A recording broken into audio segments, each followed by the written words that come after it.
Hey everybody, this is Nicholas, and I'm back with another one of WSU Vancouver Library's Quick Tips videos. Today I have some quick tips on how we can use the library's eBooks to be faster, more efficient, and more successful in our research, especially in times when, for whatever reason, we may not be able to visit the library in person. So let's go ahead and get started. We're going to start here on the library's homepage, and I'm going to go down to Search It, which is the same way we would start to find a physical book as well as an ebook. And now that I'm here, for this example, I figure that I am a History 105 student, and I'm looking for a historical monograph that's written recently but deals with the history of something that touches on both a contemporary event and themes and trends in global history. Since I'm doing a lot of teaching online, hence the Quick Tips videos, I figure I'll look at historical ways that we have taught at a distance. So I'm going to start with correspondence courses, an earlier method of distance education or remote education, and I'm going to find a bunch of items. In fact, 2 of the top 3 are ebooks, but then I've got some journals and other print books and things that right now I'm simply not able to access.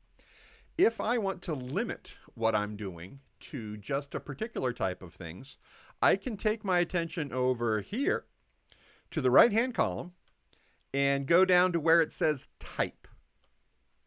Type is what's going to let me to select a certain kind of item. And right now, it's going to let me select print books, archival materials, government documents, microform, or journals. We don't even see ebooks on that list. But if we go to Show More, eBooks is there. And so I'm going to go ahead and click on that. And while I'm at it, I'm going to click on e-audio and e-video because I'm focused on things that I can access without coming in physically to the library. Now that I've made those selections, I'm going to click on Apply Filters. If I don't hit the green Apply button, my changes don't take effect. And now we see over here that ebooks and e-audio and e-video are in our active filters. And all that means is we don't see anything that's not an ebook or an e-video, which is helpful for us right now. And as I come through here, I see some things that might work, but I have to go down to the second page. And we should make a habit of going to the second page because our sorting algorithms are good, but they're not perfect. And so we'll want to make sure there's nothing buried here. But I'm not super thrilled with these results. So instead of correspondence courses, I'm going to let's try Pioneer Education. See maybe what they did in a one-room schoolhouse or something like that.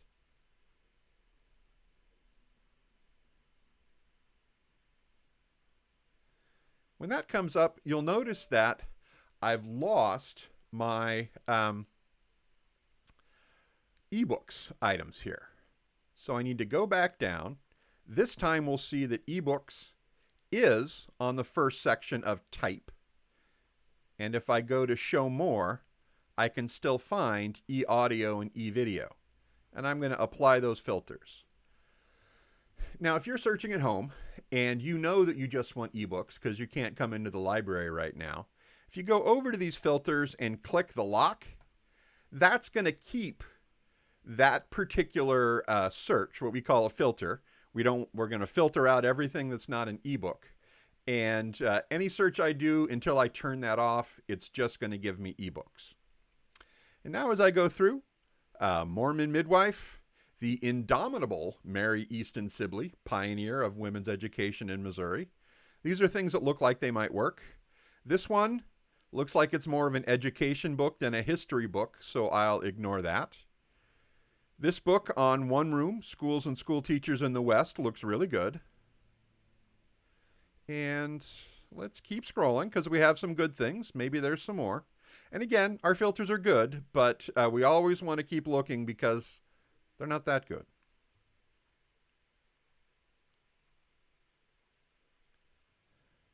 Okay. Let's take a look at the indomitable Mary Easton Sibley. See what made people describe her that way.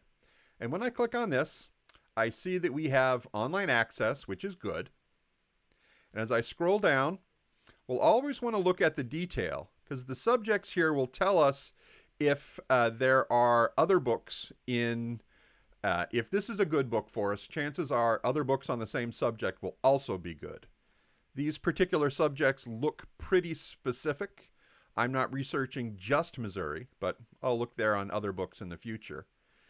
Let's go to eBook Central Academic Complete, which is where this ebook exists, to see what we can find about it.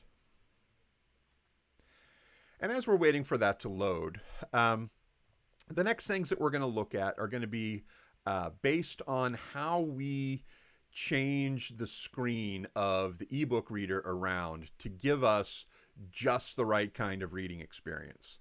And so I'm going to show you things that make it the right kind of reading experience for me, but the best reading experience for you might be something different. So I hope I'm giving you a rundown of ways that you can manipulate the screen to look better for you, but you don't have to imitate what I've done. I have some pretty specific vision issues that makes me like things a little bit bigger.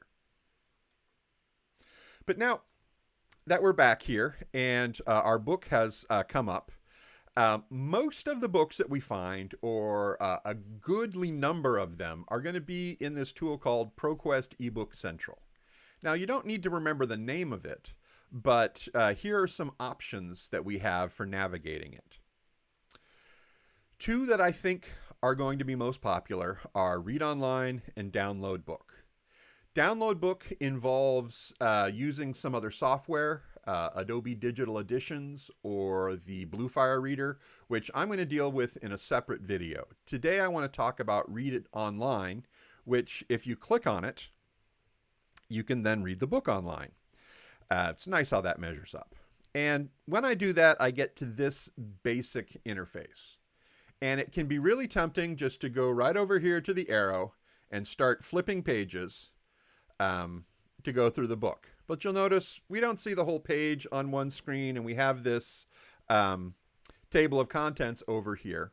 So there are some things that we can do to customize this to be more comfortable for us.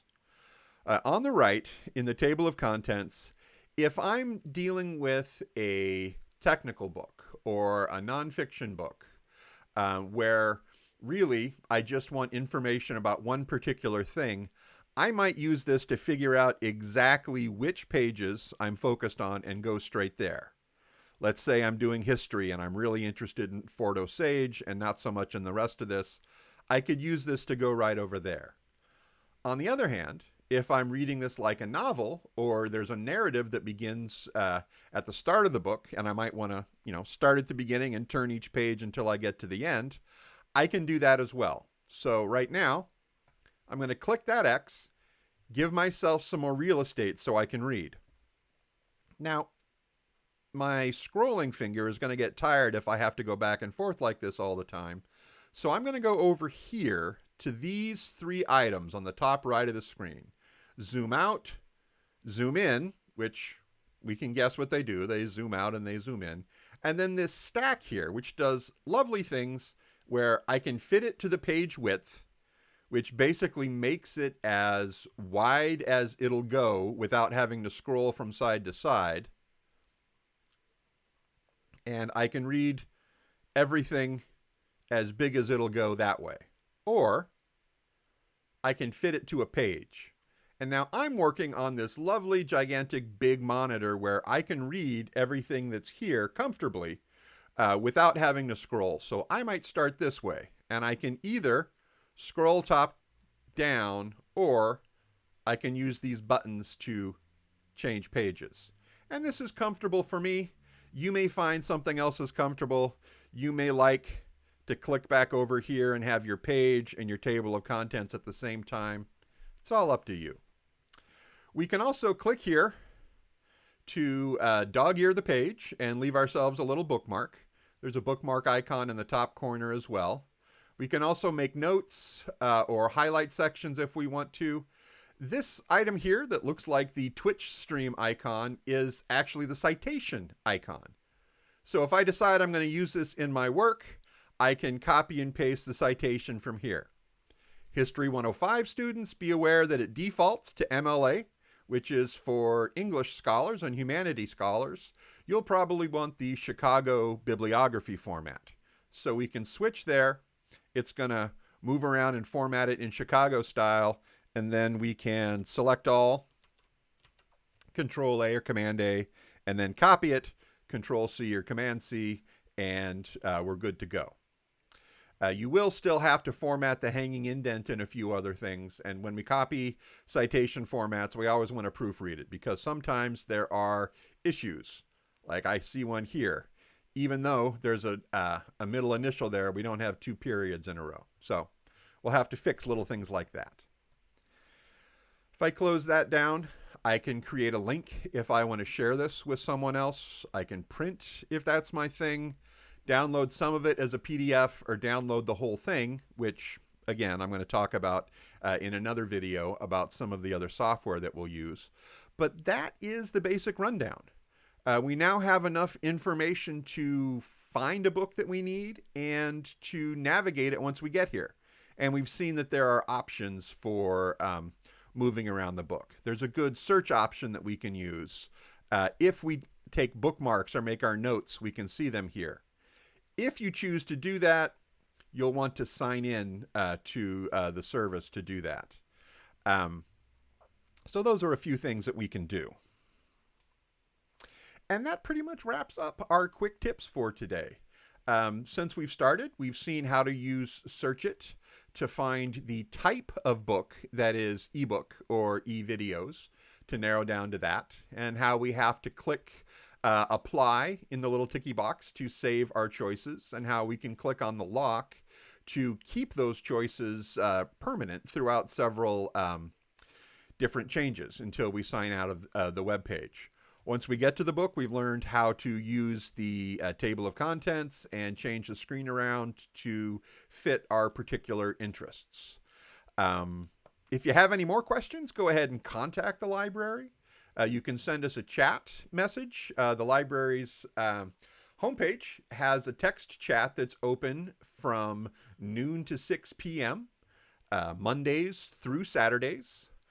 And you can also send us an email to van.library@wsu.edu. And if you have a good suggestion, we'll make a video that covers the information that you think is important. So go ahead and contact us, and stay healthy, stay safe, and we'll have another video up soon. Thank you very much.